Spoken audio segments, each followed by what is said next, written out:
thing about my streaming career is that I have not really been very good at streaming in the past. The main issue being not my ability to stream, but my tenacity to do so.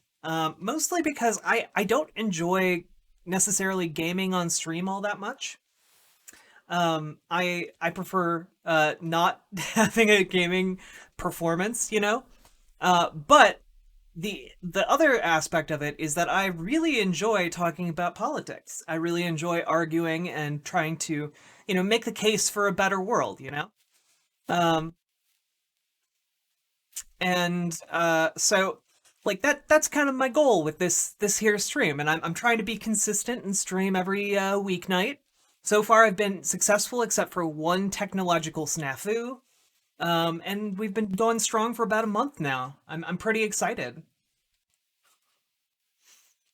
And for those of you who don't necessarily catch my streams, every like all of the main segments that I do or things that are important from the stream get put up on in highlights on Twitch, and those highlights also get put up over on YouTube after there's like a period of exclusivity that Twitch has because I signed up as an affiliate.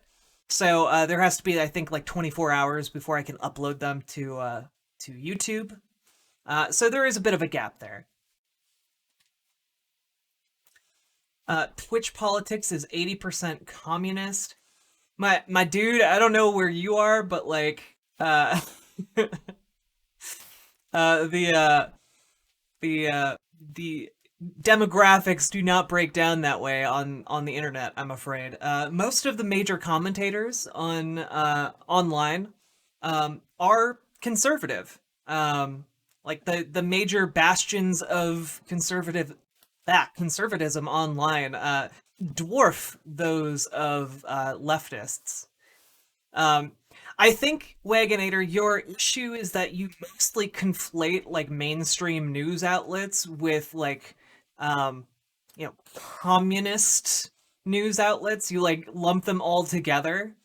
But that's not how it actually works. Also, I highly doubt that you actually know what communism is. Um, let's see here. Too many conservatives. I don't doubt it. I think even 2 weeks ago when I was having like 5 to 10 viewers, like in that range, as like my max average, like I was getting people coming into chat telling me I'm a piece of shit for like being trans or like being a leftist, and it's just kind of like I feel like if there were maybe more conservatives, they or sorry, if conservatism was really under attack on this platform, these people wouldn't have as much time to lash out at people who are super small like me. Um, I'm a Trump supporter. I don't think there's anything wrong with supporting your president. I mean, here's the thing, Zan Minzak.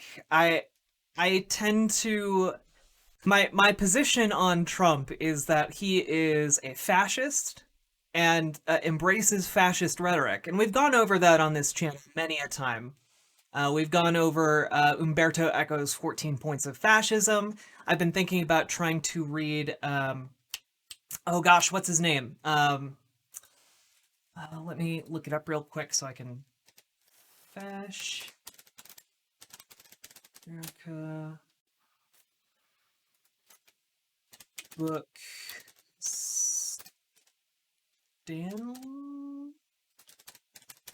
Stanley. Ah, there we go.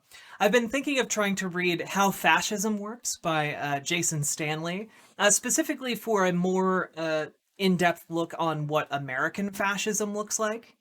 Um, but Umberto Eco is considered largely like the foremost scholar on fascism in the world at this point. So I'd encourage you to go look up the 14 Points of Fascism and see how well they align with Trump's rhetoric. That's basically my position. And then From there, if you come to the conclusion that Trump is a fascist, then you probably shouldn't support him, because fascism is inherently destructive to both the American way of life, whatever that nebulously means anymore, and also, well, yeah, but Wagonator, the issue is like people like you want to put Antifa dweebs in under the dirt. Like that's the issue, right? Like you like buy into that rhetoric. Um like you buy into that rhetoric and that's what you want. You are a fascist, which is part of the problem. Um and also you like grab things from like what people say in chat and then you don't understand what the terminology means. So like you'll be like, "Oh, anarchists agree with corporate mainstream media." And it's like you just don't understand even the basic terms you're throwing around. Um like you come here all the time. How is Trump a fascist? Holy shit, guys. Okay, do I have to go through this again? Do I have to go through this again?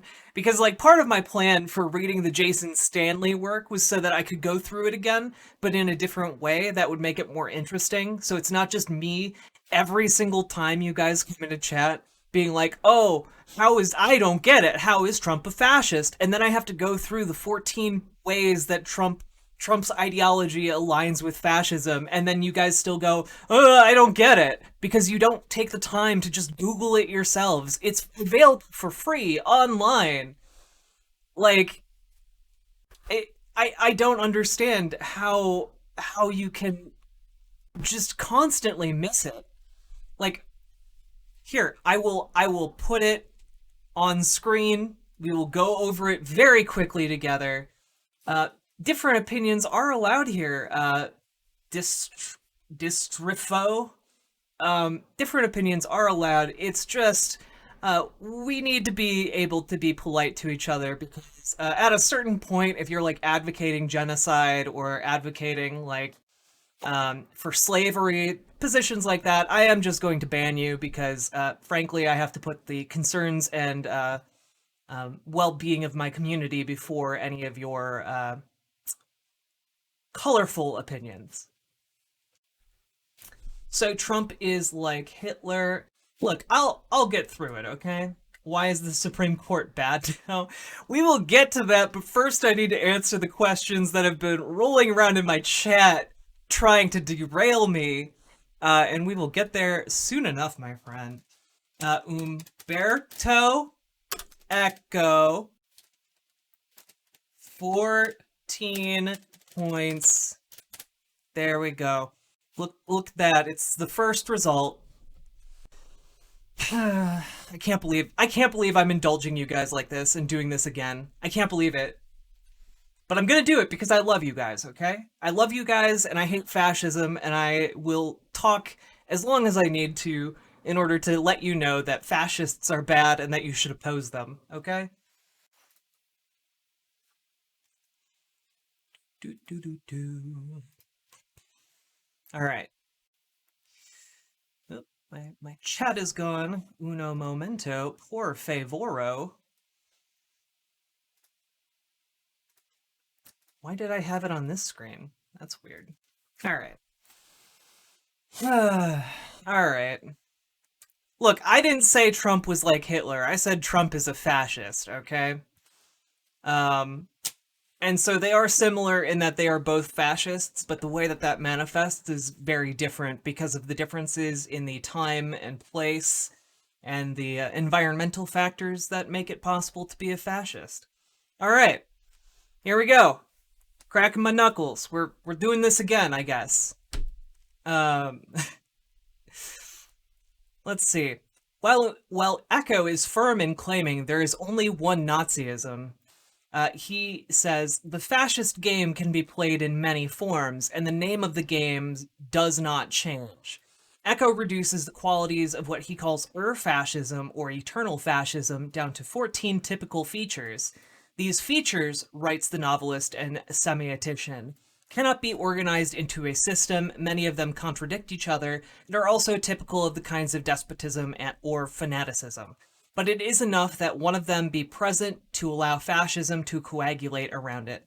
So part of the issue, before I get into these points, is that fascism is like capitalism. It is a very nebulous ideology that conforms to the different environmental factors of the time, and leads towards the very unique way that it kind of manifested in Nazi Germany. So there are many ways that fascism can manifest, but the underlying ideologies largely stay the same. And so these are the 14 points that Umberto Eco boiled it down to. However, people like Jason Stanley, there we go. Boil it down to like 10 different like factors. So there is like some some room for contention around this, okay? With that being clarified and stated, here are Umberto Eco's 14 points of fascism, and bear in mind, he grew up under fascist Italy, has a first-hand knowledge of these kinds of systems and how they progress and develop. So, yes, Jason Statham wrote a book on fascism. I would read that. He's probably smart. He's bald. Bald people are smart, right? All right. Number one, you have the cult of tradition. I'm gonna actually zoom in so you guys can see this a little better. Look at all I do for you guys. The cult of tradition. One only has to look at the syllabus of every fascist movement to find the major traditionalist thinkers. The Nazi gnosis was nourished by traditionalist, synchronistic, and occult elements. So basically, the cult of tradition is like the appeal to a glorious I guess like a glorious past. The make America great again kind of thing. America was great in the past, we have to return to that greatness.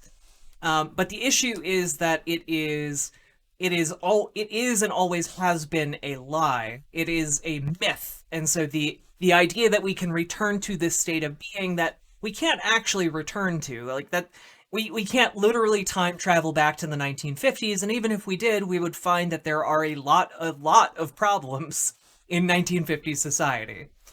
Number two, the rejection of modernism. So one of the major tenets here that Umberto Eco points out, basically, fascism tends to reject the Enlightenment. The Age of Reason is seen as the beginning of modern depravity. So I don't know if you guys know what the Enlightenment is, but basically it was a period of time in which European and Western thought tended to flourish, based on a questioning of previously unquestioned ideas and notions in society. So from that movement, by the way, we got the United States of America. Many of the founders of the United States were Enlightenment thinkers. So it does seem a bit contradictory then that you will see people on the far right both saying that they reject the Enlightenment. You can actually find this as a major cornerstone, for example, in PragerU videos. You will just hear people say that, and then you'll hear like other like people who consider themselves moderate conservatives agreeing with PragerU's sentiments. So yeah, this is alive and well on the conservative right. Hello, 060 Tukapak. Tukapak? Hello, welcome to the stream. Alright, then number three, the cult of action for action's sake. Action being beautiful in itself, it must be taken before or without any previous reflection. Thinking is a form of emasculation. Basically, academia is effeminate and therefore not worthy of trust.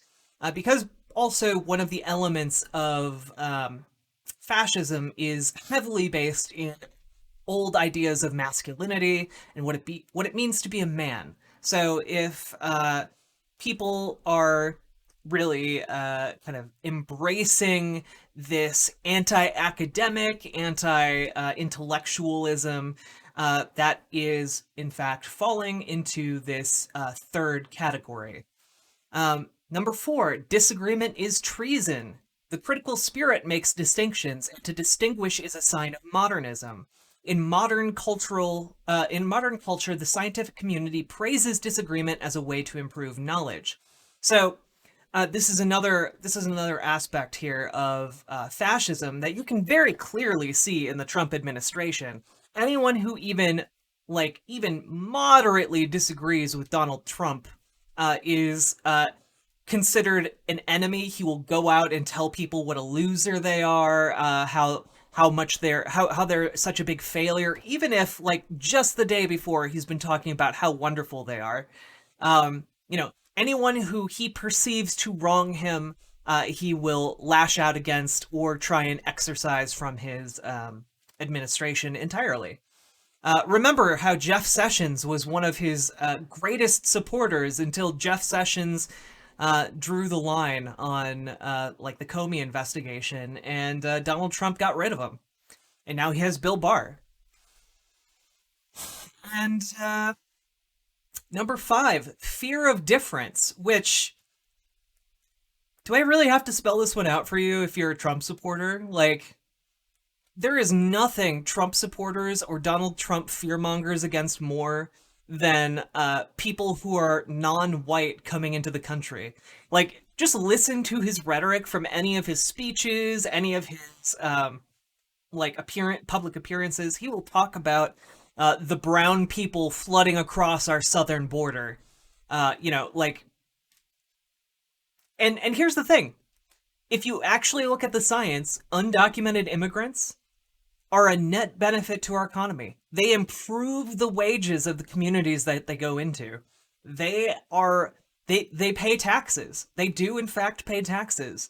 And they are actually less of a drain on our social security nets because they don't reap the benefits that paying taxes gives to the rest of us.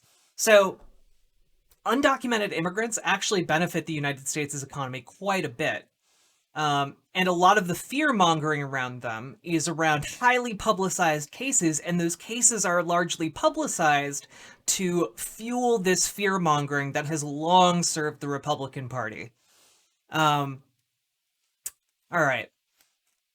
Then number 6, appeal to social frustration. One of the typical features of historical fascism was the appeal to a frustrated middle class, a class suffering from an economic crisis or feelings of political humiliation, and frightened by the pressure of lower social groups. Do you ever find it strange how much the right fearmongers against Black Lives Matter, despite the fact that all of the data that we have right now points to anywhere between 93% and 98% of the protests for Black Lives Matter, which I need to remind you is the largest sustained social protest in United States history. The fact that 93 to 98% of them have been overwhelmingly completely peaceful. That's based on the data that we have, okay? But the feeling that a lot of conservatives have is that they are under attack, that Antifa are going to come to their house and attack them and drag them out into the street and lynch them. And largely that is a projection of what they would like to do to people that they consider themselves better than. It is that sort of rhetoric that they should be fearing these largely peaceful protests is an appeal to social frustration. Because it is a sign of pressure from a perceived lower social group, and it is also a feeling of political humiliation, because it is the implication that they might be racist, which may or may not be true on an individual basis. And the fact that we are currently in a historic economic crisis should be evident to anyone who has been a modicum of financial literacy. Okay. All right. The obsession with a plot, guys, we have QAnon people being elected into the government now, like holding actual positions of authority and power in the United States government. And we have our president who's been asked multiple times about QAnon, who has refused at every opportunity to disavow it. So the fact that there's a growing contingent of conservatives in this country who believe that like there is a widespread deep state conspiracy to rape children and all kinds of awful things, or like a satanic Hillary Clinton cult. Like, guys, that's Looney Tunes. That's absolute Looney Tunes, okay? But there is this obsession with some sort of plot.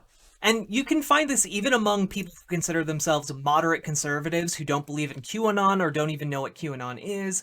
You can find this obsession with a plot, like, as if Democrats are these nefarious masterminds that are both liberal cucks on one hand, but also have the ability to dastardly, as we saw Rush Limbaugh say on his show with Trump, you know, destroy any conservative they want at will, but also they're weak liberal cucks who can't get to the president, and also don't summarily crush their main political opponents in the Senate, I guess.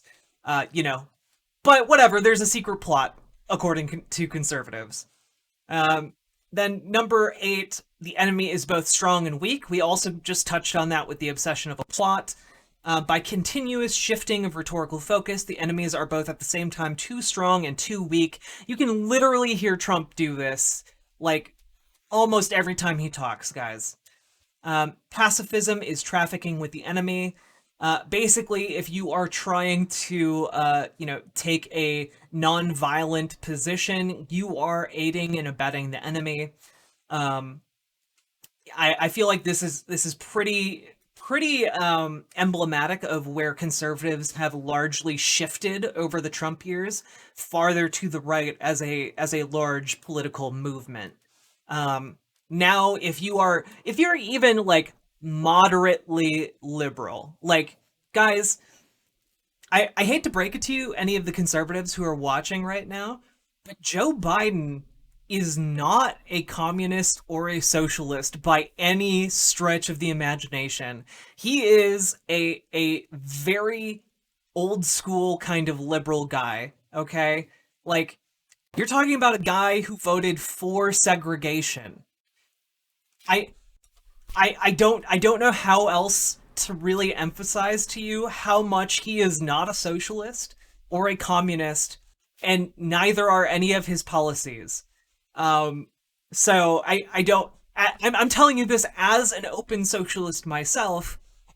No one on my side of the political spectrum likes Joe Biden at all.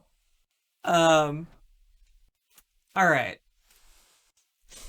Then you have contempt for the weak. Elitism is a typical aspect of any revolutionary ideology, reactionary ideology rather. Yeah, I mean, like, conservatives hate no one as much as they hate poor people, and because poor people seem to be overwhelmingly black, or are disproportionately black, they also hate black people a hell of a lot. Okay. Um, and we'll get to that later. Actually, we have a juicy quote from Jared Kushner. Okay, juicy with that sweet sweet racism juice. Everybody is educated to become a hero. That's literally what Trump was talking about when he was talking about patriotic education. Um, like, we need to teach people to love this country so they can go get their arms and legs blown off in some foreign country fighting for control over their oil. Um, and they won't do that unless we indoctrinate them as children to believe that America is the ultimate good in the world. Machismo and weaponry, basically, I don't know if you guys know this, but machismo is actually the old school word for toxic masculinity, because you can be masculine without, like, buying into machismo, which basically just makes you like a asshole who is being an asshole because you think it makes you more manly.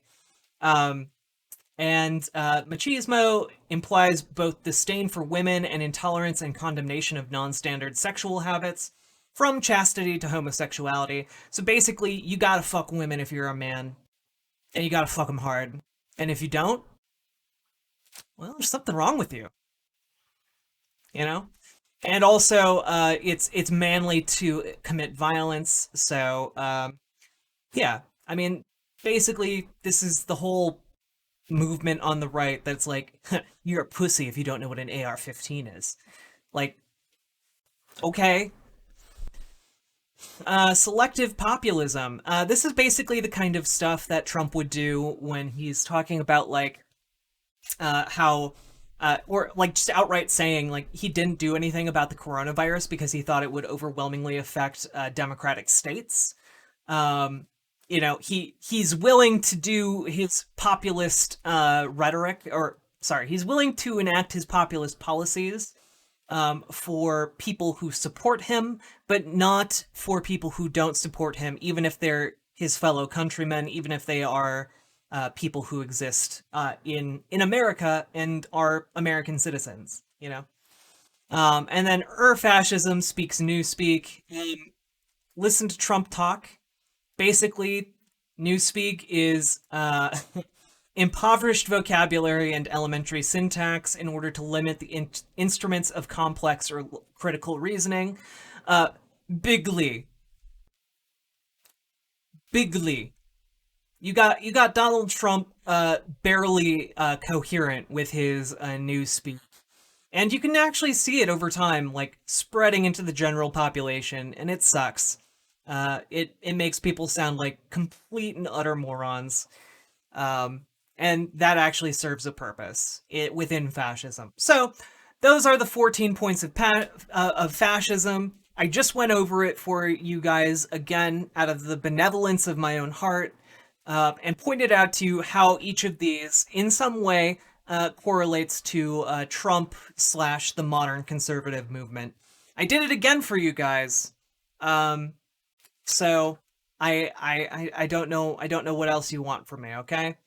Um, this is Umberto Eco. I'm sure Jason Stanley also agrees with me on most of these points. And you know what? Maybe I'll find my way into a text into his book soon, so I can confirm that. Okay, we can do this segment all over again with his 10 points. All right, all right. Let me take a look at this. Um, let's see. Capitalism is free market, private business, and socialism is communism, dictatorship. Boss, no, that's not what either of those mean. You, oh gosh,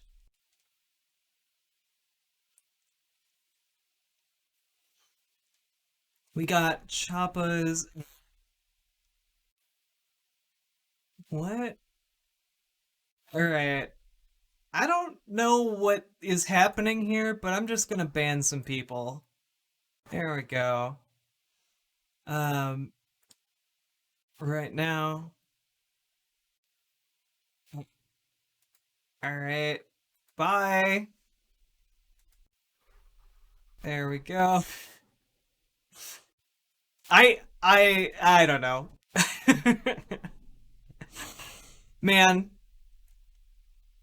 yeah, it's very clearly a troll raid. I wasn't looking at the chat while I was going over the 14 points of fascism.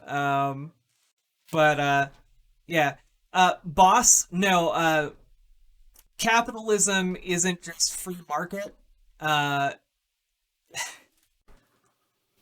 free market, private business. Gosh. By the way, did you know? Did you know? Fun fact: did you know that the person at Adam Smith, the guy who wrote about capitalism, was actually in favor of a system very much like socialism? Did you know that? He theorized about it like long before Marx came around, and seemed pretty in favor of it actually. Um, yeah. Oh, thank you, Ashley. I appreciate that. Um, yeah, so capitalism is private ownership over the means of production rather than like some kind of state apparatus, which historically had been the case. Like, your feudal lord would tell you we need X amount of grain. Um, Whereas in capitalism, you would have private citizens owning the means of production and setting the amount that they would charge and all of that jazz.